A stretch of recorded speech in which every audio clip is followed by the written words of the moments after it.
Welcome to the Lifestyles Unlimited Real Estate Investor Radio Show, a real estate investment program. Listen and learn how to use real estate to build wealth and passive income streams for you and your family. We bring you experts every day to discuss and answer your questions on everything from single-family homes all the way up to 600-plus unit apartment complexes. And now, the Lifestyles Unlimited Real Estate Investor Radio Show. Hello and welcome to the show. This is Andy Webb with Lifestyles Unlimited. And as always, we're working on your financial freedom.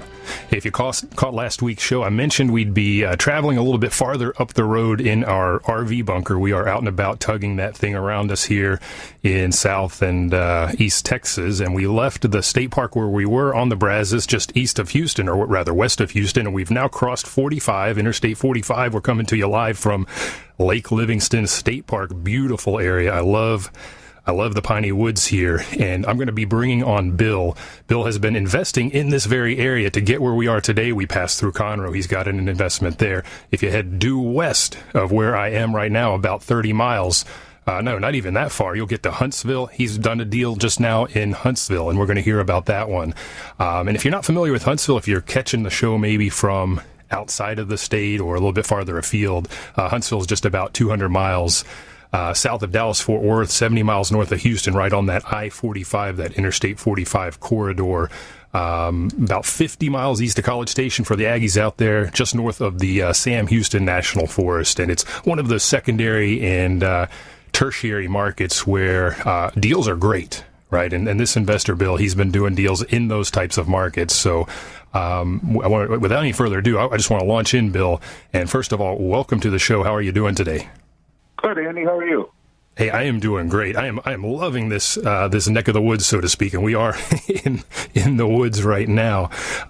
So just to kick off the show, why don't you give us a little bit of tell us about yourself? Give us a little bit of background, if you would.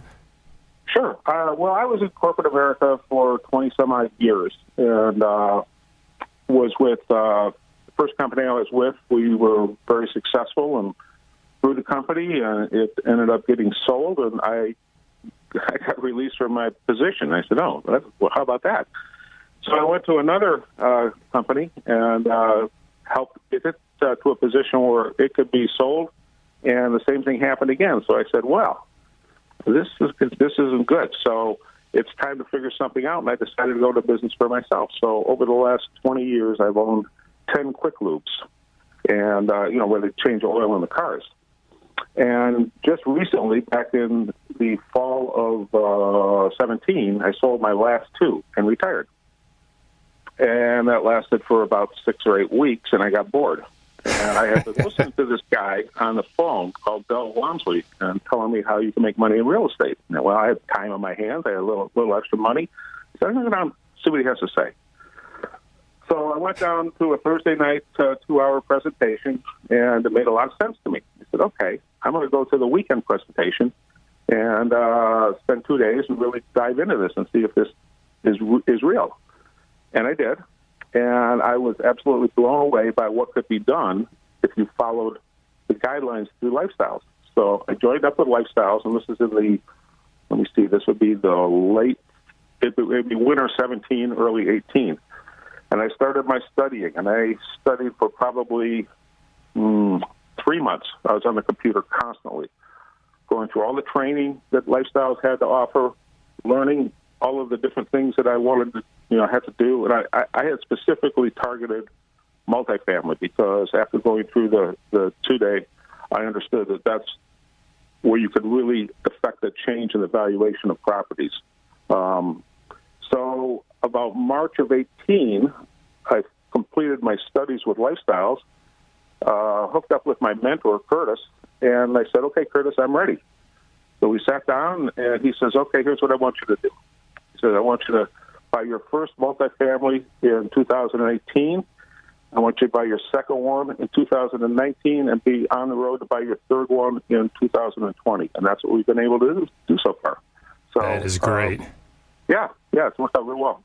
So he literally put the roadmap in front of you. Here's step one, Absolutely. Here's step two. Yeah, I love Absolutely. it. Absolutely. I said, I just, yes, sir. I went and I started shopping. So I live in Montgomery, which is on Lake Conroe, and I had one of my quick lube shops was in Montgomery, so I was really familiar with the area, and I knew a lot of the business people in the area, and I knew the growth that was coming to the area. So I said, well, now that I know a little bit about this multifamily stuff, let's see what's around here. It's in my backyard, and there seems to be a real shortage of Class C properties in Montgomery. Now, for the people who don't know what's going on in Montgomery, it was a sleepy little town, birthplace of the Texas flag. Not a whole lot going on until about, maybe 10 years ago, maybe 15 years ago, and it started booming. And it's right on the lake, and the growth is just incredible. Well, there's some Class A properties that were being built, but there was nothing to speak of, or very little to speak of in Class B or C to accommodate the new workforce that needed to come in and run the restaurants and the quick lubes and all the other operations that were growing in and around Montgomery. And I happened to know at that time that there was a new high school going to be built that would employ, I think it was 300 or 400 new people, custodians and teachers and stuff.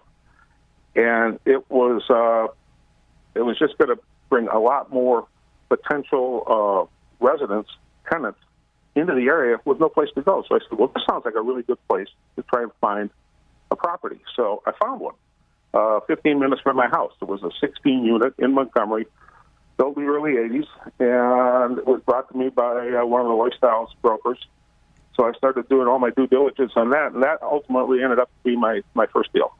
That is great. And I like that, you don't have to start in your backyard, but and you did. I don't think you named. Maybe you did. It's 16 units, right? So it's a little bit smaller. Management is a little bit. The approach to management is a little bit different. So having that right there in your neck of the woods, where you sit already, anyhow, is good stuff. And I want to unpack a couple things just quickly. We're about to head into a break. You mentioned the workshop that you went to in the evening. That the couple-hour workshop. That's our free workshop. Right. That's typically where folks start.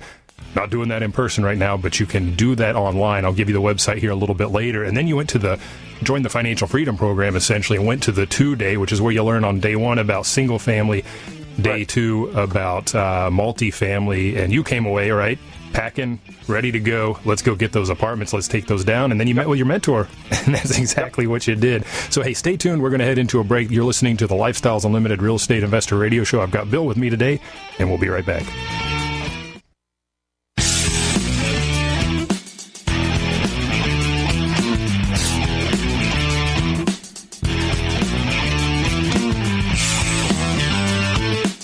Warning. Listening to the Lifestyles Unlimited Real Estate Investor Radio Show will change your life. We will teach you how to create wealth and passive income so you can be financially free. And now, back to your host. Welcome back to the show. This is Andy Webb, and I'm coming to you today from the piney woods of East Texas, located at Lake Livingston State Park, just a little bit east of Huntsville. And I've got Bill with me today on the show. We're going to talk about that property that he just took down this year, the year of COVID-19 in Huntsville. But before we get to that, I want to wrap up our conversation on the first deal he did. I want to take a little peek at the second lead deal that he did as well. Before we get to that, let me give you the number here in the studio. If you've got questions today, the number is 855-497-4335. Again, that's 855-497-4335. And I told you ahead of the break I was going to give you the website address for the free workshop that we're doing. We're doing those online now, which is very convenient, very easy. We've got those going on here coming up towards the end of September, starting again in October, and so on. Go to freeworkshoplivestream.com to check that out. Again, that's freeworkshoplivestream.com. And Bill, that's how I got my start as well, was going out to the free workshop, hearing what the folks had to say there, understanding the bigger picture. And then we joined, like you did the Financial Freedom Program, got out to the 2-day. Now, we went a different route. We went single family because we needed to build the capital, right? You come from a totally different background than I was at the time, and that's okay. Both we have many roads lead to Rome, right? And we're all going to get there. And I want to hear a little bit more about the deal you're telling us about in Montgomery. That was the first investment you took down, multifamily as a lead. How did the numbers look there? What did you have to do to get that one running? Well, we bought that one in August of 18, It was kind of tired. It needed upgrades, exterior upgrades and interior upgrades, and it needed a management change. So when we bought it, I put a roof on it. I put a new parking lot in it. I started upgrading the interiors as we turned people.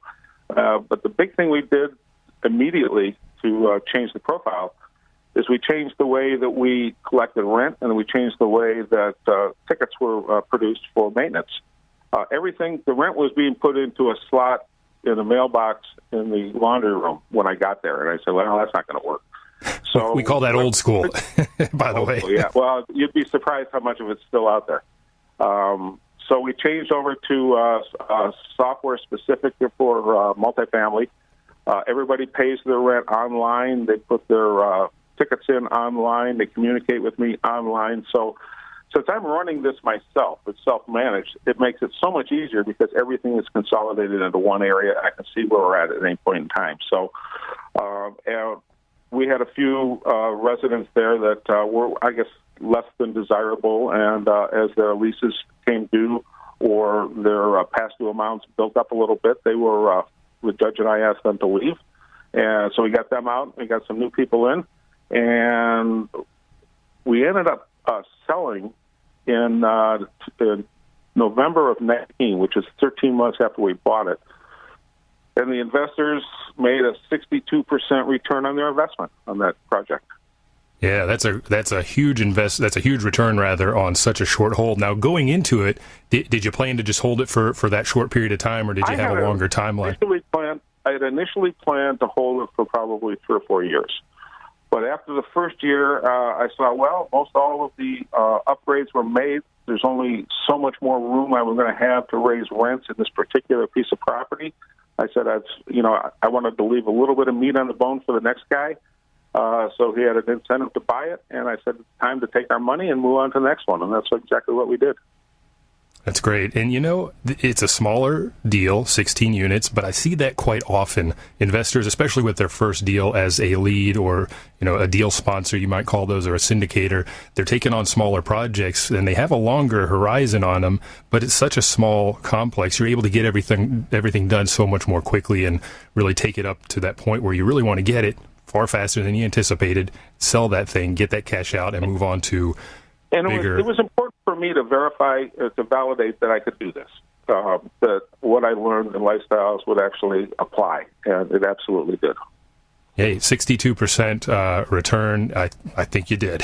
You proved the concept. What happened after? What came next?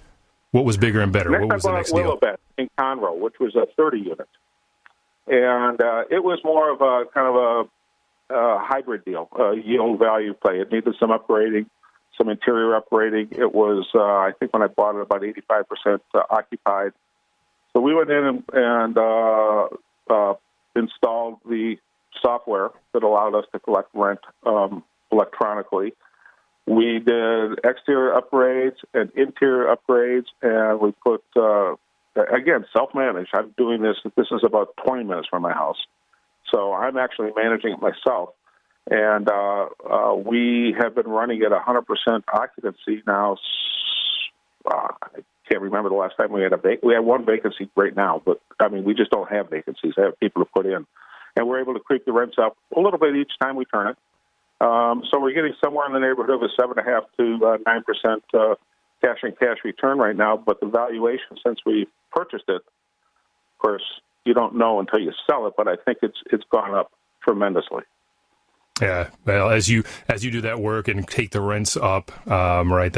I won't go into the math behind the way that a multifamily is valued. We get into that, by the way, at the 2-day, but that's really where you see the lever. That's where you have that lever you pull when you take the rents up, take the expenses down, right? The valuation just can go through the roof.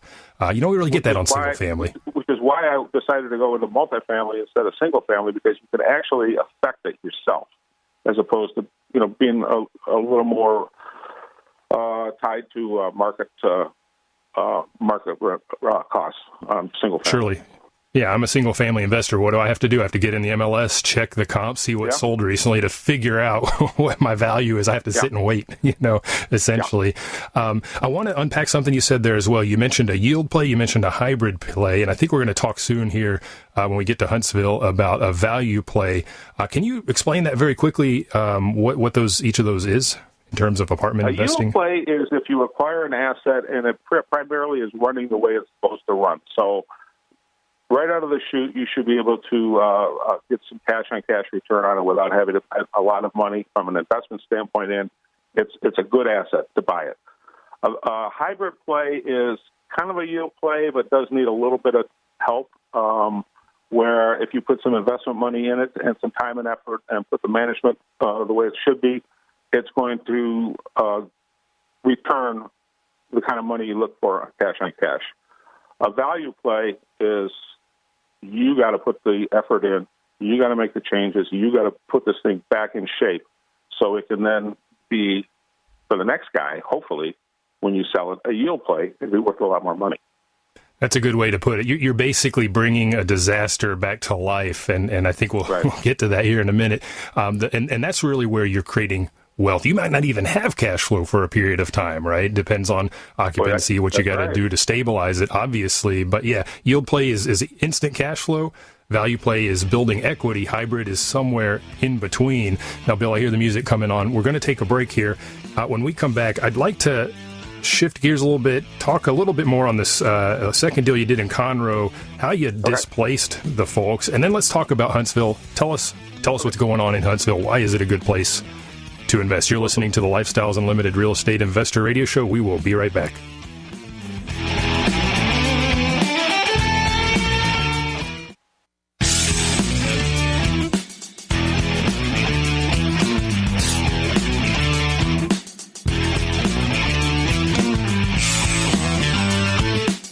Welcome back to the Lifestyles Unlimited Real Estate Investor Radio Show. It's time to turn up the volume and fine-tune your passive income plan so you can create the lifestyle you've always wanted. Welcome back to the show. This is Andy Webb, and today I've got Bill with me. Bill is located just a little north of Houston, has done a deal, his first lead investment on multifamily in his town where he's located in Montgomery, has taken down a deal in Conroe. We're going to get to his Huntsville deal here in just a second and learn about that. I want to ask you, though, when you took down, and when I say take down, when you bought the Conroe investment, you had to turn over some of the units. How did you go about getting, this is pre-COVID, but how did you go about getting folks out in order to get in there and make the improvements that you needed to do? Obligated to follow the leases that are in effect at the time of purchase. So when I walked in and purchased Willow Bend, I was obligated to adhere to all the lease details.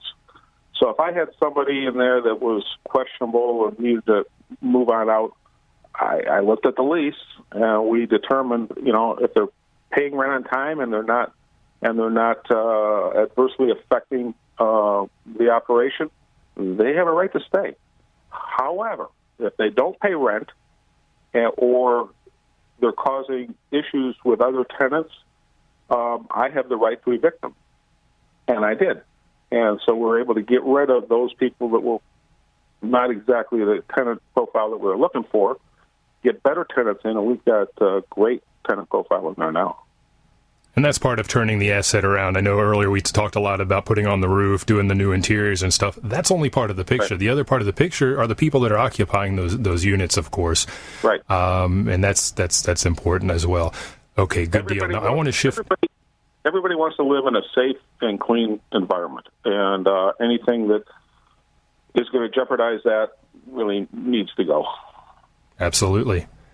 And I want to shift gears now, Bill, and let's finally make it up the road to Huntsville. And one thing that I want the listener to take away today, we're talking about secondary and tertiary markets. I did a show earlier today with an investor that just bought his first lead investment, which happens to also be in Conroe. You can catch all the shows, by the way, archived at lifestylesunlimited.com. Go to the radio tab. But I want the listening audience to understand you don't have to be in Houston to invest in Houston. You don't have to invest in Houston at all, or Dallas, or Austin, or San Antonio. People tend to focus on those bigger markets, but you're doing great deals in those secondary and those tertiary markets. We've got investors out of our Dallas office that are doing great deals in Sherman, right, down in Waco, over in Denison, and so on and so forth, right? So on that note, tell us a little bit about Huntsville. What took you up there? What makes that market a good draw?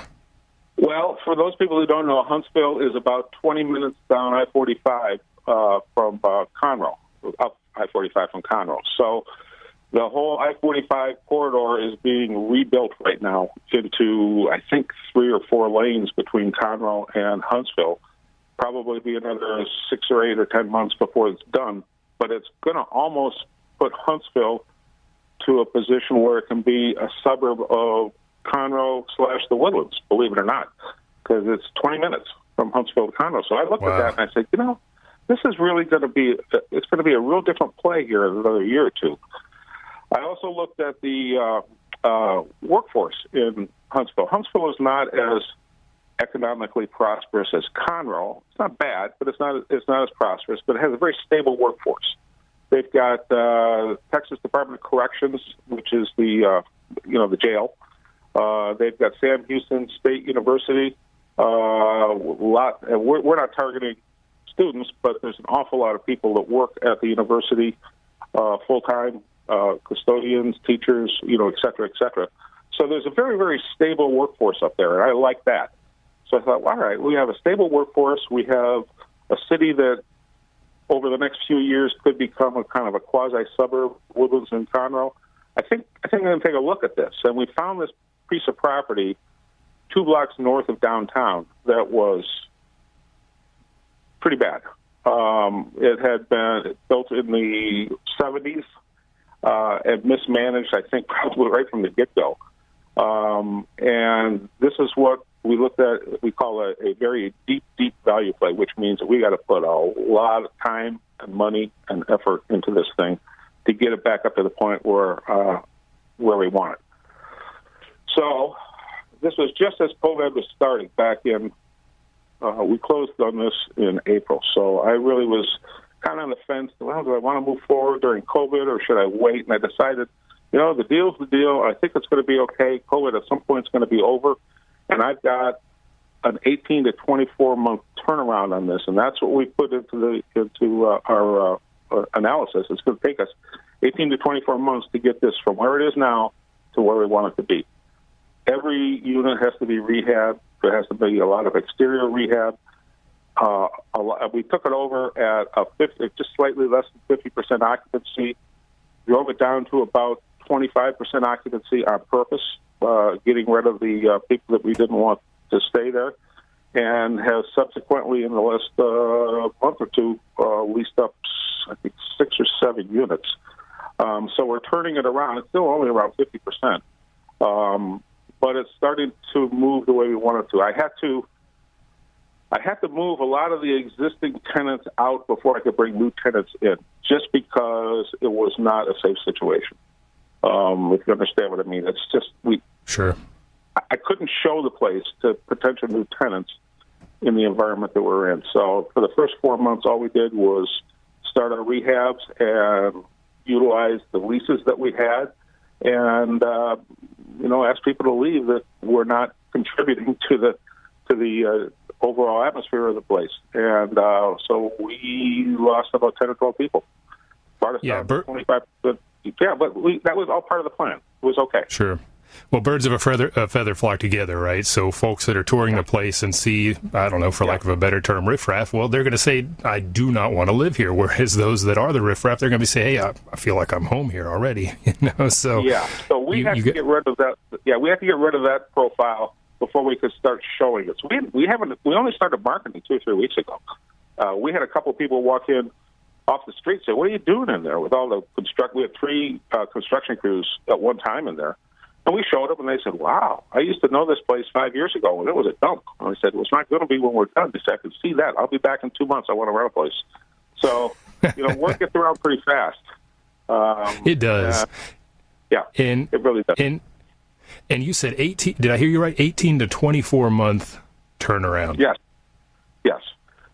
That's when I offered this out to my investors.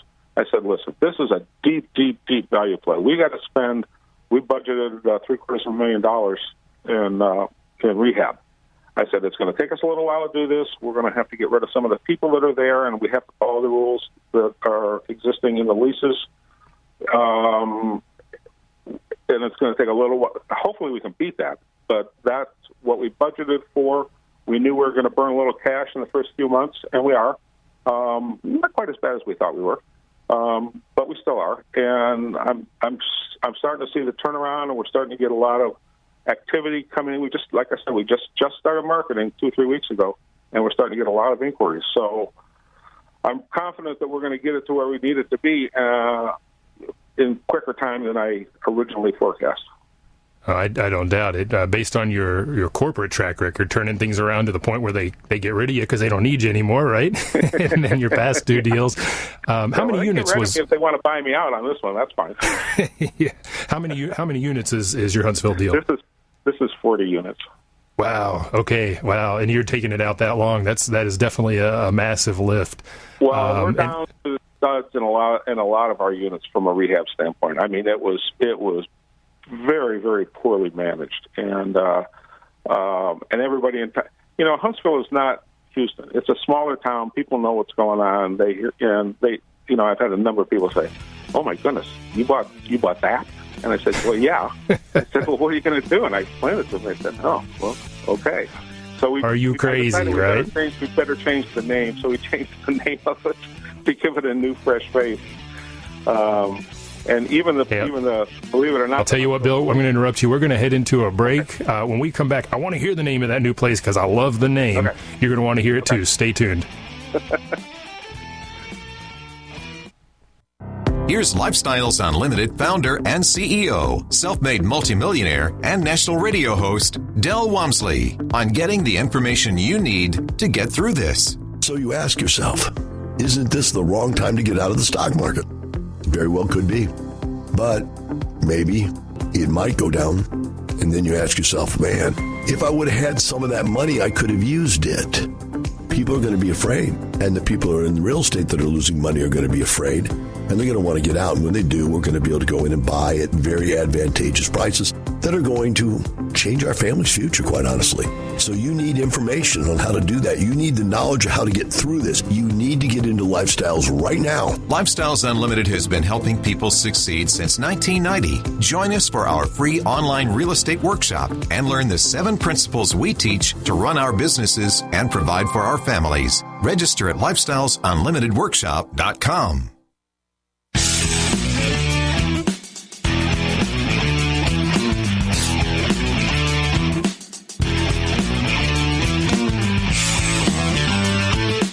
We're back with the Lifestyles Unlimited Real Estate Investor Radio Show. We're here to answer your questions and help you become financially free.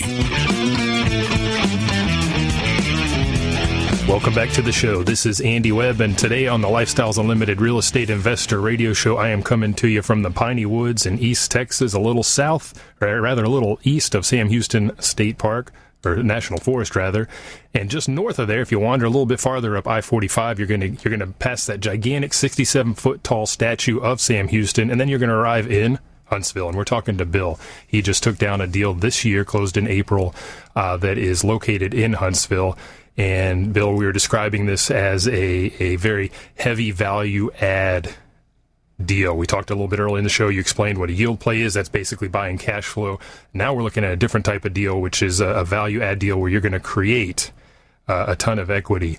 And you and I were chit-chatting over the break, and we talked in the last segment about the things you got to do to maybe get folks, get them out of there. They're less than desirable to have in that property. They're not adding value, right? They're not paying rent or anything like that. How did you work with the community to help you get those folks cleared out? When we purchased it, everybody came with a lease, so we follow the whatever the lease terms are to the T. Now, if we have people not paying or violating the lease terms in other ways, then we addressed it. And if we couldn't resolve it with the tenants, then we took them to court and asked them to leave. But you did an extra step here, right? Because you went from 50% occupancy down to 25%. So you moved a couple folks out the door. How did you? Right. Well, it's the same way. I mean, when I got it, it was 50%, and the other people that were there were a number of people there that we probably didn't want as long-term. Well, we definitely didn't want as long-term tenants, and although we followed whatever the lease required us to do. If they went outside the boundaries of the lease, we asked them to please find someplace else to live, and we got it to the point where we probably dropped it down to close to 25%. We knew we were going to do that. It's all part of the plan. It was okay, and then that allowed us to spiff the place up, clean it all up. The atmosphere is much better there now, and we can bring new potential tenants in and feel much more comfortable about showing them what we've done from a rehab standpoint. And then they're looking at the overall atmosphere of the whole property, and we wanted to make sure that it was conducive to bringing new tenants in. And that's kind of where we're at right now. We're just making the change. Okay. And you worked a little bit with the local authorities there, I understood, to help in the process, or maybe to identify good candidates to... When I first bought it, one of the first stops I made was the Huntsville Police Department, which is right around the corner. I introduced myself, and I said, hey, I just bought what was called Autumn Terrace at that point in time. And they looked at me a little funny, and they said, you did what? I explained to them, that I'm the new owner. And they said, do you know what you're getting into? And I said, yeah, I think so. And I showed them a rent roll, and the chief detective says, yeah, I know him. I've been looking for him. And so anyway, they've been very, very helpful in getting some of the riffraff out. And they are on our side big time. As part of our upgrades, we put security cameras through the whole place. And they even asked, do you mind if we tap in over at the police department so we can have them live over at the police department? Well, obviously, yeah, let's do it. So we've got our own security cameras that we're monitoring, and the police department is monitoring it. So from a safety standpoint, which was one of the issues before, we've absolutely turned the corner. And as you go through I was just going to say, as you go through a heavy rehab, you've got a lot of construction going on, new appliances, all that stuff going in. That's very important, even on single-family houses, right? If you're fixing up a house, you may want to consider security from that standpoint. Now that was formerly known as Autumn Terrace. You just mentioned the old name. How did you wind up rebranding that? And I love the name. Well, Blue Sky Apartments is the new name, and golly. I pretty much used my wife and my daughter. I said, give me a name for this thing. And they came up with it. But, we got the logo, and we put it up there. And so, it's the old names that it used to be in years past are gone. We don't deal with them anymore, and everything is Blue Sky now. And it's worked out real well. I'm a skydiver. You and we talked a while back about that. So blue sky is a common greeting, or blue skies that we give to each other, or say, at some point in time, anyhow, blue skies. So we don't like those clouds. But so let's shift gears here and talk just a little bit about financing, because the listener may be sitting out there scratching their heads thinking, wow, 50% occupancy, then 25% occupancy. Now, I've been listening to the Lifestyle radio show. I know you don't go buy everything all cash. Who's lending on an asset like that? Is it even an asset? Sounds like a liability. So what did you do? Well, and I guess it all depends how you look at it. So it's not financeable through traditional means like Freddie or Fannie. Can't be done because of the occupancy issues. So I went to my banker that I did the original Holly Estates deal with, and I said, hey, Dan, I got a new deal here. And I showed him all this. He looked at me, he says, can you do it? He says, yeah, I can do it. So he financed it. And so he financed it at an interest only. And at some point, when we get this thing stabilized, we'll take it out of the bank and we'll put it in Freddie or Fannie. And but right now, he's behind it. He's one of the greatest backers, and he's watching what's going on, and he's a good partner. So you've got the loan side of it. You've got the financing. How many investors did you pull in with you on this value-add deal? 19 or 20 investors on this deal, raised about $1 million in capital. So I'm a pretty big. When I go out and talk to the potential investors, I try and keep it at $25,000 or $50,000 minimum to get into a deal, because there's a lot of people that have a hard time writing a check for $100,000, and I want to get as many people in as I can so they can experience it. And that's worked out real well in both my deals that I've done. That's great. And I have to thank you for doing that, because there are a lot of newer investors that join and maybe can't pull that much cash together, or are nervous to, and tiptoeing in for their first deal at 25 or even 50K is much more palatable. So again, to the listener, you can be an investor in multifamily, $25,000. I mean, that's something to work towards for sure. And what kind of interest rate did they give you on this loan? On this one, we're running a 5.5% fixed, which is a little high, but you know what? There's some risk to it. So, Sure. I guess, but it's interest only at this point. And I made a deal with the banks. We took the cash that we needed to close the deal, and he's held a lot of our loan back, so we're not paying interest on it until we need it. So as we get further into the rehab and I need to pull some of it out, we can pull it out then. But right now we don't have to pay interest on it. So that's worked out real well for us. And I'm gonna translate that just a little bit. So he's holding back the repair funds, basically. So we know this is a massive repair job, a massive value add deal. And part of that is is included in the loan, which is that's kind of what I do on the single family side with hard money, which is also an interest only loan, right? That helps us get the repairs done to bring the thing back to a level where it's livable.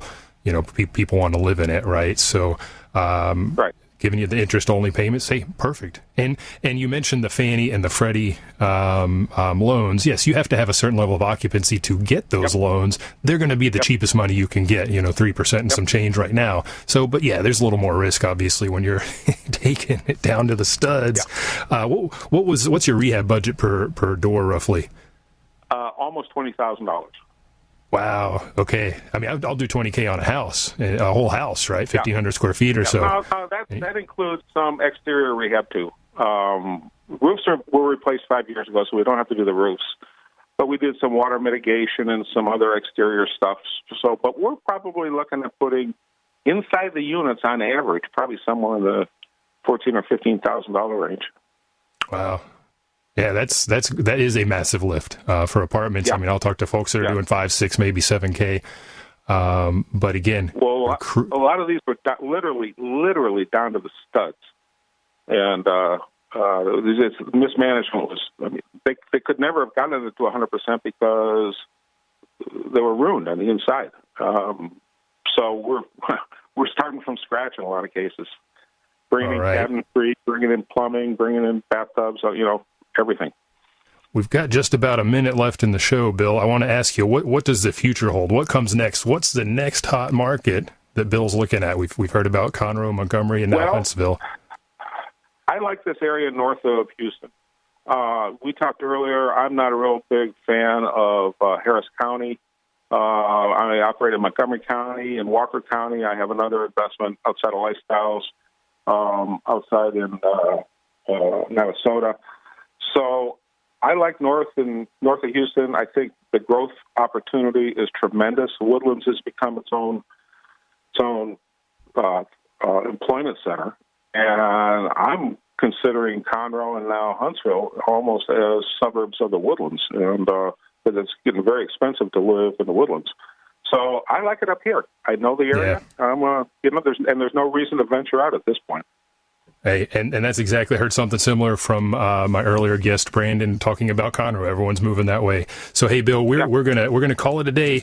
I'm gonna wish you blue skies, right, as we do in the skydiving world. I thank you heartily for imparting as much knowledge as you did today, telling us about those secondary, tertiary markets. Great areas to invest. And if you want to learn more, I want you to go to freeworkshoplivestream.com. That's how Bill got his start with Lifestyles. That's how I got started years ago. freeworkshoplivestream.com. Thanks again, Bill. Thank you, folks out there. Have a good day. And remember, it's not the money, it's the lifestyle. The Lifestyles Unlimited Real Estate Investor Radio Show is for entertainment purposes only. Please consult a professional regarding your personal investment needs. Nothing presented on the Lifestyles Unlimited Real Estate Investor Radio Show constitutes an endorsement, recommendation, offer, or solicitation to buy or sell any product or security.